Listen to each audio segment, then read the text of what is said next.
decide to say, all right, I'm going to go report this kid for harassment, LMAO. And mind you, when the mod says this kid, he's referring to Nessie, right? They don't care about his friend. They care about Nessie because he's the one with the partner badge. Even though everything he said has been nothing but courteous. She's saying, oh, let's get all the screenshots and report him. Report him for what? He just came in the chat and said GG. Like what? But here's the thing. Regardless of how weird their entire interaction has been so far, things could have genuinely ended right then and there. For 99.99% of people on the internet, they would have never known this even happened. Unfortunately though, seeing how dead the Australian servers truly are, 2 days after this incident, they would end up getting into the same game again. This is when things would truly escalate to ridiculous levels. So what happened here is that Nessie would come across Peach, right? And they would work together for a few minutes. What's interesting though is that Peach doesn't recognize him at all, right? She doesn't recognize anything about him. She thinks he's a random player that she encountered for the first time. Nessie, on the other hand, seeing that he's an absolute troll when he plays games like this, was planning to kill her anyway, regardless of whether he knew who she was or not. He'd eventually take out his pickaxe and start swinging, and by the time she dies, he'd realize something. I'm just gonna hit her with a pickaxe. Yeah, do it, do it, do it.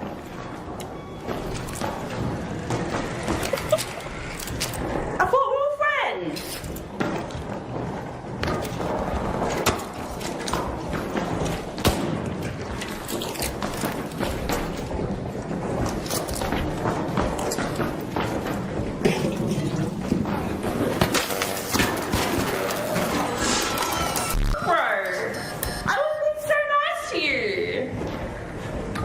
I think I ran into you the other day.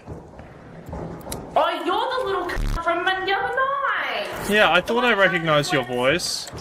Yeah, you're the one that was trying to flex his partner badge on Twitch. Guess It what? auto-equips. It auto-equips. I don't care, you can turn it off, bro. It literally is an option when you're in Twitch.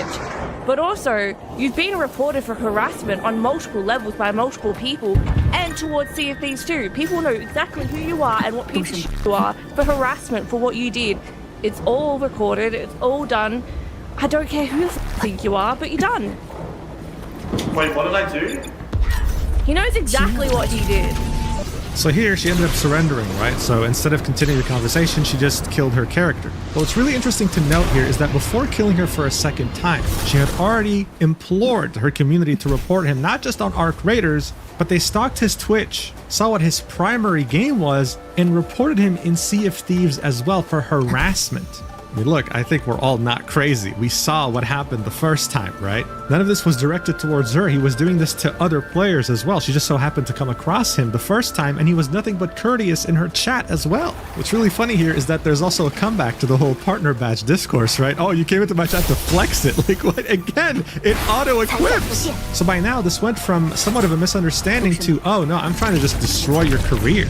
I'm trying to get your main account banned. Me and my community, not just from Arc Raiders, but from Sea of Thieves to your main game that you make content on. Shit was getting real. This fucking cunt. This little piece of shit. Q sniped with his friend so they could go into a lobby and play together in solos, and pulled me into a room acting like he's found this person like glitched in the game, blocked me in there and killed me, and then tried to come into the stream about an hour later acting all tough and mighty, and I called him an asshole, and he was trying to flex that he's a Twitch partner. Tough and mighty. The guy came in and said, hey, good game. And again, with the flexing of the partner badge. Dude, I feel like this is our main issue right here. Who gives a shit about a partner badge? And I'm like, you know what? You're actually an asshole. I don't give a fuck who the fuck you think you are. And then, because I called him out on his bullshit, he proceeded to then have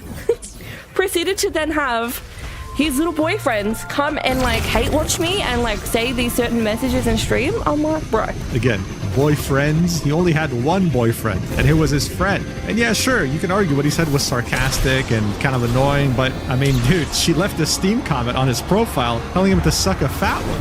I'm pretty sure the Steam comment that she left was actually on his friend's profile, and then she reported Nessie in-game. So his friend was absolutely warranted in posting a sarcastic message like that. I don't know who does it, like, yeah. Anyway. I wish I killed him. But I was so, like, what the hell? Like, this guy, like, being fake nice. But no, he's not a guy, he's a piece of shit is what he is. It's been reported by multiple people that he's a piece of shit. Yeah, well, you were here for this, counted? Like it was all, like, it's all been screenshot recorded and reported to the proper channels. I was like, I'm not having it. Yeah. Not on my watch. Like, I'm not an idiot. I know exactly what you're doing, my guy. Absolute stain. Sorry, that's offensive to cocks. Sorry, he's the smeg that lives in cocks. So there you have it, another confirmation from her that she and other members of the community had mass reported him. And of course, she would spend many minutes after the incident calling him names, insulting him, etc. But of course, that's not where things ended. 2 hours after this incident, Nessie would be in another Arc Raider streamer's chat, as he always was. What he didn't know though was that this streamer had recently played with Peach. They had collabed. Peach also happened to be in that streamer's chat, and when she saw Nessie, she would at him and say, also be careful of Nessie. He's harassed me before our games and then again tonight in-game. This would of course make the chat turn against him. How dare you harass her like this? Was someone saying, fuck you fat dog Nessie, ban that guy, you're a dog. That's very Australian. God, I'm gonna have to censor so much shit in this video. But that was Nessie's new reality, all because he was unlucky enough to run into her while he was playing the game like he always did. So look, so far, the only thing Nessie had done was kill her twice in a video game. Both of these instances were not targeted in any way, he just ran into her randomly.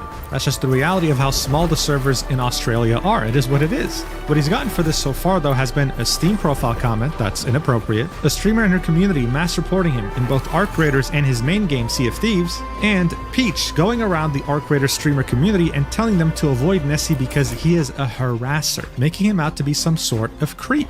Now again, things to an extent could have still ended there, okay? They could have somehow moved on, forgot about it, whatever. We reported him, maybe it didn't work, she can just continue living her life. But that's not what happened. You might have actually noticed this by the balloons that are behind Peach, but she had actually turned 31 around the time this happened.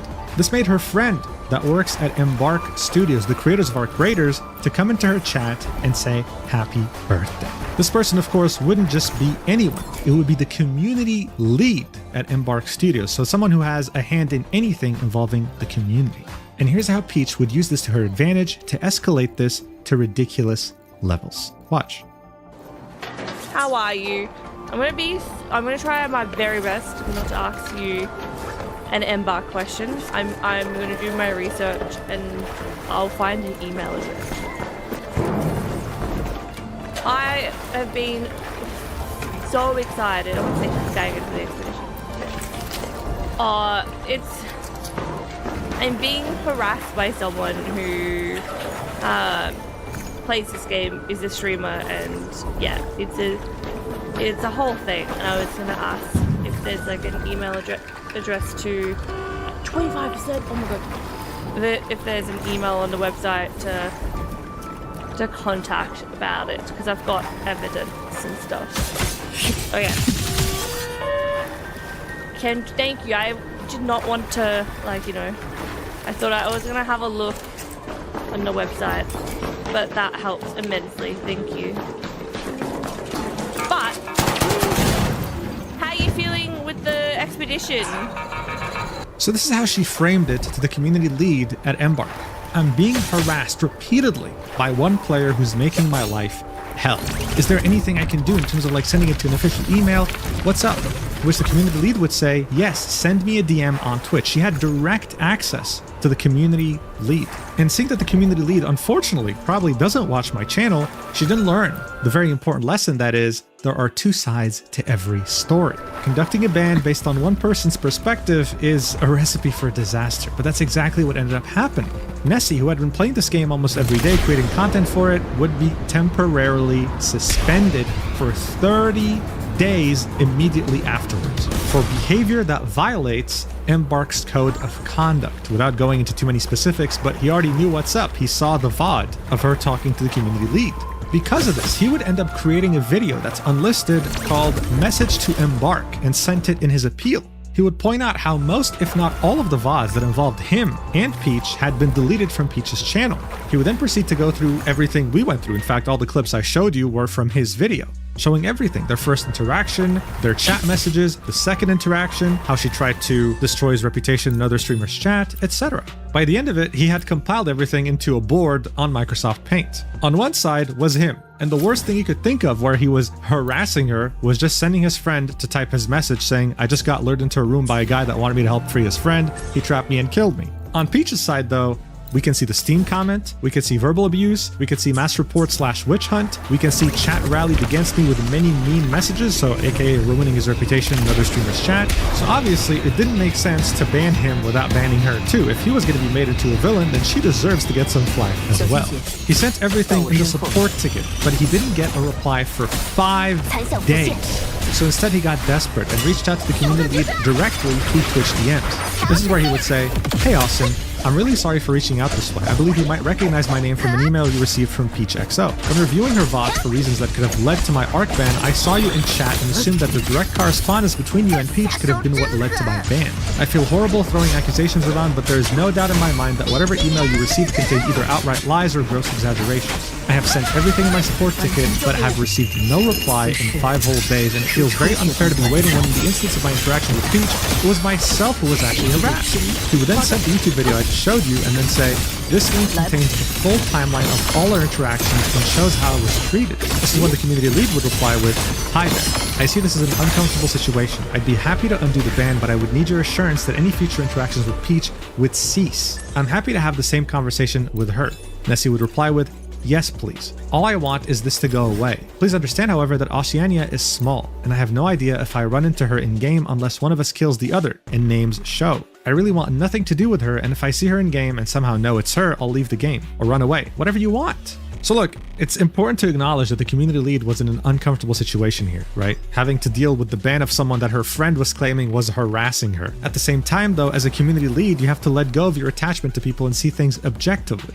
It's cool that she actually replied to Nessie and bothered talking to him, which eventually led to him getting unbanned early. However, saying things like, "I want your assurance that any future interactions with Peach would cease" is definitely interesting. The guy had killed her twice. That's it. There was no proof he was targeting her. There was no proof he wanted to kill her in particular. He was just playing the game and ran across her. That is it.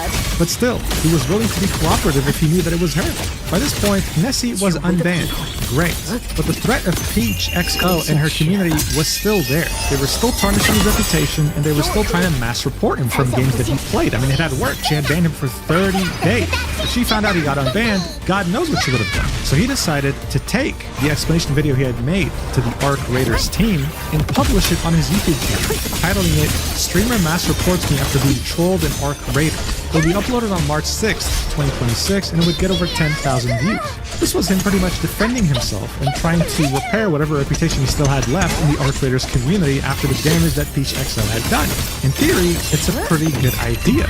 The problem, though, was that he was dealing with Peach XO, and she was about to escalate this to unforgivable levels. Because shortly after the video would be uploaded, it would get copyright claimed.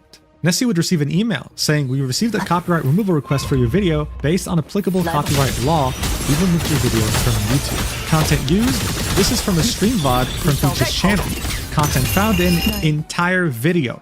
Removal request issued by Peach XO. Contact info is the same email you find on Peach XO's social media." This was her. But look, a copyright removal is a very big deal, okay? It gives you a copyright strike. You get a few of those, your channel gets deleted. It's not like something you just do because you feel like doing. This is like you genuinely messing with the law. Now, the good news is that you can counterclaim. And unless the other person actually hired a lawyer, they can't, counter again. In order for them to counter again, they have to actually take you to court. The problem, though, is by the time you counter, many people who actually do copyright strikes have already won. They don't actually care about the video being taken down. They care about getting your personal information because that's the only way you can counterclaim. And it's been a problem on YouTube for years. This has been a tactic employed against content creators by malicious actors who seek to harm them by getting their personal info. And unfortunately, that's what Nessie had to do to counterclaim this video. He had to put in his full legal name, his street address, his phone, his city, his email, his postcode, and his country. Peach only had to supply her email address. He had to give everything. And yeah, you guessed it, the person who copyright claims the video, when they receive the counterclaim, they can see all of it. Nessie would tweet about this and say, how cool that the person who got their chat to mass report me everywhere for killing them in Arc Raiders now has access to all this information. But now you think, come on, dude, listen, okay, yeah, she's been very unreasonable. She's been very weird throughout the whole thing. She's not actually going to do anything with this, right? Like, come on. You'd really have to be crazy, right? Well, it turns out that Peach truly is that crazy. Because shortly after Nessie's appeal to the copyright strike, Peach would tweet this out on her account, saying, filing a police report on the partner Twitch streamer who keeps harassing and stream sniping me and causing people to send death threats to me. I yelled at him in a game. He stream sniped me and I told him via proximity chat that I've reported him and people who witnessed his shitty behavior in game have reported him too. They told me. He thinks I mass reported him. Thanks for thinking I'm big enough to mass report though. He made a hate video about me, so naturally I reported it to the eSafety commissioner and he still won't stop, so now I'm reporting it to the police. I also copyright strike the video to YouTube as are a nightmare to talk to about harassment / bullying / death threats. She would then end this by saying, how I love being a woman on the internet. Yeah, so look, just in case you've watched this video so far and you don't have any common sense, don't worry, I got you. All of this, from start to finish, did not happen because Peach was a woman.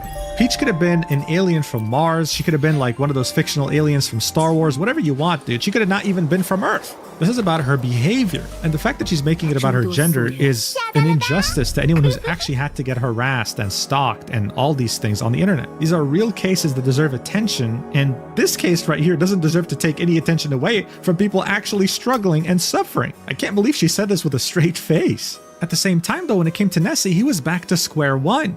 The video of his that he made to defend himself was taken down, and now he had to live with the idea, going to bed every day thinking, are the police gonna knock at my door? Things were getting very serious very quickly. He understood that he couldn't do this by himself anymore, he needed help. So he reached out to a friend of his that also happens to be a Sea of Thieves content creator and asked him to help. And so he did. He went by the name The Bee.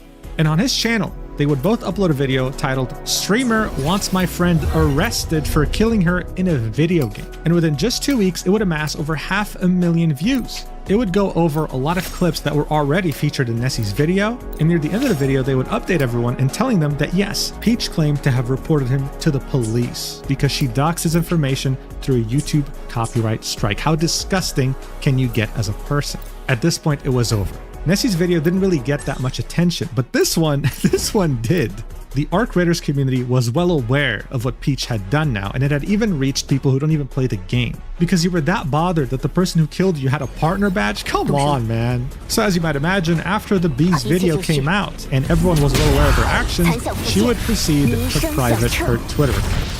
No apology, no accountability, just running away and pretending like nothing happened. She of course has not streamed since then either. This all could have been avoided multiple times throughout this entire timeline. She could have stopped at any given moment and moved on, but no, we had to report him to the police. When it came to Nessie though, he had finally gotten his video back up on March 26th, 2026, so almost 20 days after uploading it. The memes that have come out from this have also been pretty funny, of course, but in the end I think what really blows my mind here is that this was all done by a streamer with 2,000 followers, right? Someone who doesn't really have that much of a mass influence on people. One has to ask themselves, what would Peach have done in this situation if she had 10 or 100 times the followers and the viewership? Honestly, it's scary to even ask this question, but we've seen it multiple times, especially on my channel. Some people let the influence get to their heads, their egos become inflated beyond belief, and they end up hurting people in the process. Guys, don't play extraction shooters if you don't expect to get killed by another player, and if you do, please don't dox them and involve the police. Thank you so much for watching until the end. I really appreciate it. And if you want to see exclusive content, including awesome high quality drawings, as well as 2 exclusive yapping videos per month, then make sure to check out my stacked page in the description and the pinned comment. It's like Patreon, but in my opinion, better. I'll see you in the next video whenever that is, and I love you so much. Platonically. Mwah!